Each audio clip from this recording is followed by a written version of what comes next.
ব্রাজিলের কোচ হিসেবে আবারও ফিরছেন তিতে।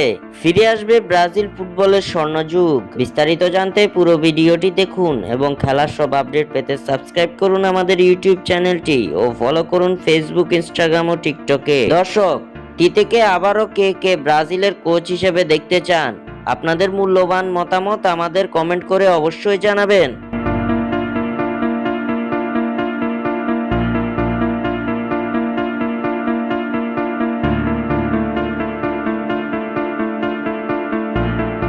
হারিয়ে গেছে ব্রাজিলের রাজত্ব।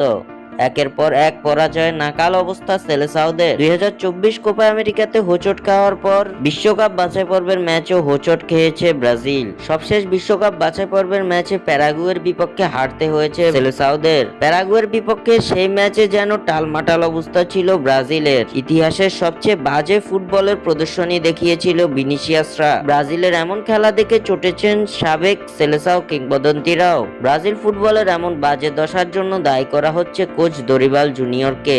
দল থেকে অভিজ্ঞ সিনিয়র খেলোয়াড়দের বাদ দিয়ে তরুণ অনভিজ্ঞ খেলোয়াড়দের নিয়ে স্কোয়াড সাজাতে পছন্দ করেন দরিবাল।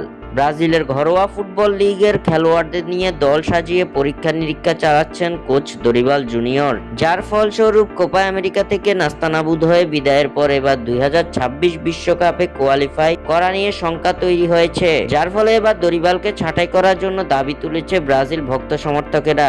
ব্যর্থতার চাদরে মোড়ানো ব্রাজিলকে সামলাতে এবার আবারও তিতেকে কোচ হিসাবে নিয়োগ দিতে যাচ্ছে ব্রাজিল ফুটবল ফেডারেশন, এমনটাই গুঞ্জন উঠেছে সংবাদ মাধ্যমগুলোতে। ব্রাজিলের নতুন কোচ কে হবেন এ বিষয়ে আলোচনা করেছেন টিএনটি স্পোর্টস ব্রাজিলের সাংবাদিক মনিক দানিলো। ব্রাজিলের কোচ হিসেবে তিতের ফিরে আসার সম্ভাবনা আছে কিনা এই প্রশ্নের জবাবে মনিক দানিলো বলেন, আমার কোনো সন্দেহ নেই যে সিবিএফ তিতেকে ফিরিয়ে আনবে। এছাড়াও সংবাদ মাধ্যম দে প্লাসাতেও তিতের প্রত্যাবর্তন নিয়ে কথা বলেছিলেন এই সাংবাদিক। সে সময় তিনি জানিয়েছিলেন 2022 কাতার বিশ্বকাপের পর ব্রাজিল কোচ তিতের চাকরি ছাড়তে চাননি। স্বাক্ষর থেকে সাদবিন ইসলাম।